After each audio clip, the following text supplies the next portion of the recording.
Cross-dressing has always been prevalent in the performing arts before it was presented in the entertainment industry.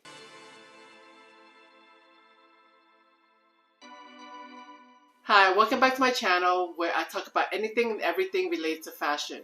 I'm Jody Jan. I worked in the fashion industry for over 30 years for 50 plus brands. I have my own eponymous brand. You could check it out in the bio. Before we start in this video, please subscribe to this channel. Thank you. I'm wrapping up Pride Month with a review of the evolution of cross-dressing to non-binary fashion in the entertainment media. Dating back to Shakespearean times when men have assumed the roles of women, cross-dressing has seen many iterations of fashion on TV, on Broadway, and in the movies. Since we're talking about cross-dressing regarding fashion, let's skip ahead to the last century at the dawn of Hollywood. The first Hollywood feature film with cross-dressing was in 1906. It's called The Female Highwayman. There's not much to talk about here in terms of fashion other than it was used as a costume. It was when Victor and Victoria was made in 1933 where fashion plays up the perception of genders in the way we view men and women. However, as the years roll by, more often than not, cross-dressing has been used in comedy in Hollywood.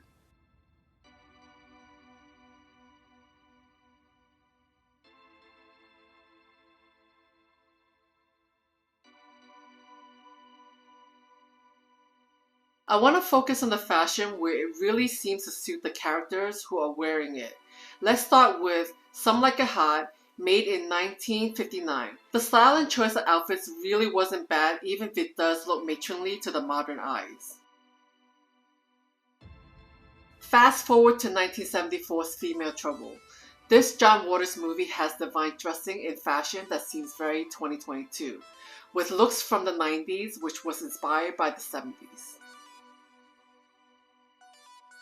Then we go to 1980s Bosom Buddies. I honestly don't know if this is a switch in era with the fashion, but it's giving a lot of nylon and polyester of the 70s with the designs of the early 80s.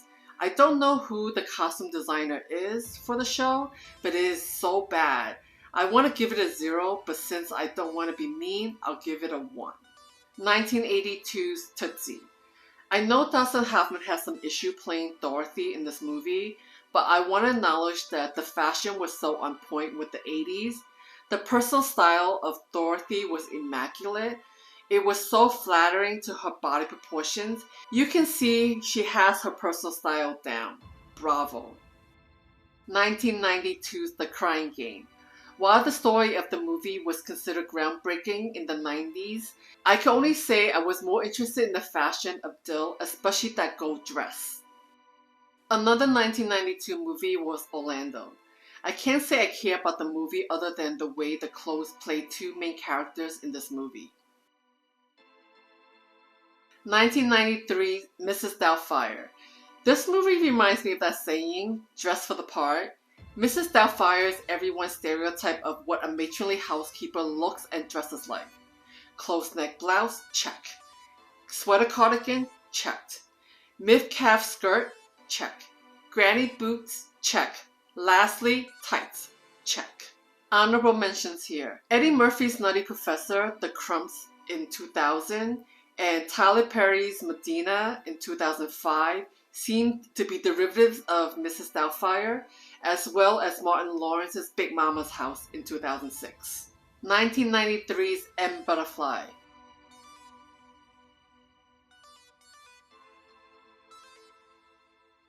This movie took from Chinese opera costumes, which is gender neutral and often very colorful. The colors are a depiction of hierarchy in society and not genders. It is based on the true story of this opera singer. 1994's The Adventures of Priscilla, Queen of the Desert. What's interesting about this movie for me is how the fashion here seems to be adopted into practice of genderless fashion. More people who are into non-binary fashion these days are dressing like the characters of this movie. Dresses, bright bold colors, and pushing maximalist style aesthetic over the edge. On the flip side is 1994's Pulp Fiction. The styling between Mia, Jules, Butch, and Vincent are fairly genderless. One of my favorite cross-dressing movie is 1995's to Wong Fu, Thanks for Everything, Julie Newmar. The fashion in this movie was distinct to each character. You have Vita, who is matronly, then you have Chi-Chi, who is giving sexy vibes, and lastly, Langzima is definitely doing the girly aesthetic. 1996, The Birdcage. This was an amusing movie, but what's interesting about dressing up Nathan Lane's character is the use of pink and pearls to soften up the look so it looks more feminine. 1997's Fifth Element. Chris Tucker's Ruby Road was all for wearing fashion that isn't typically masculine. Ahead of the curve with non-binary fashion, it really enhanced the character he played. 1999's Boys Don't Cry. Definitely the style was a side character in this movie. It is so ingrained in us that this is what middle American boys would wear. It feels very familiar to every 80s John Hughes movie. 2003's Kill Bill. As much as I like these movies, what was really interesting for me was each of the female characters was wearing something that was traditionally considered menswear. From the bride in her tracksuits, to Elle Driver in her trench coat, to Oren Ishii in her samurai kimono. Then we have 2004's White Chicks. I'm not sure how I feel about the theme of this movie, but it is very telling that the Wayne brothers had the Hilton sisters as inspiration for their wardrobe. 2005's Breakfast on Pluto. The fashion was really good in this movie. It really had an aesthetic to Kitten's personal style. It's very soft and feminine.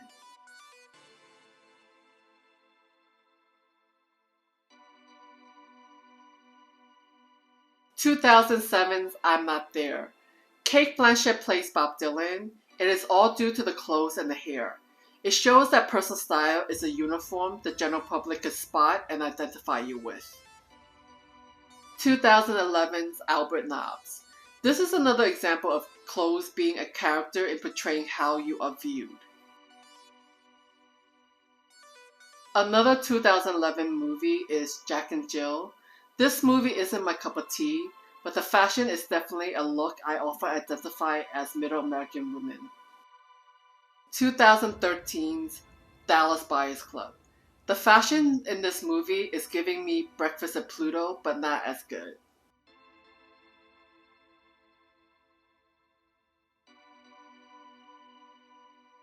In 2013 began the Hunger Games. First, the outfits of the people in the Capitol is more maximalist. The contestants of the Hunger Games remind me of couple outfits that is big in Asia.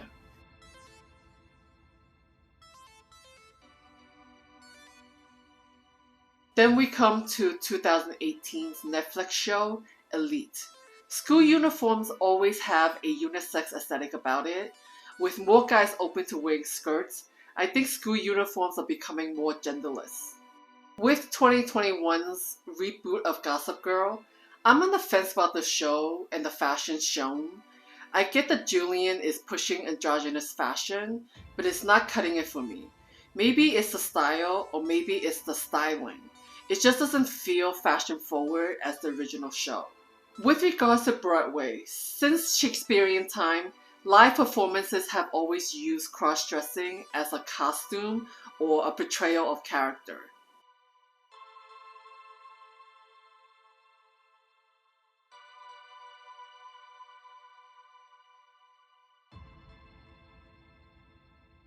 Here's a fun fact. Bugs Bunny might be the first cartoon character to dress in drag. When presented this way, I don't remember anyone being up in arms about cross-dressing.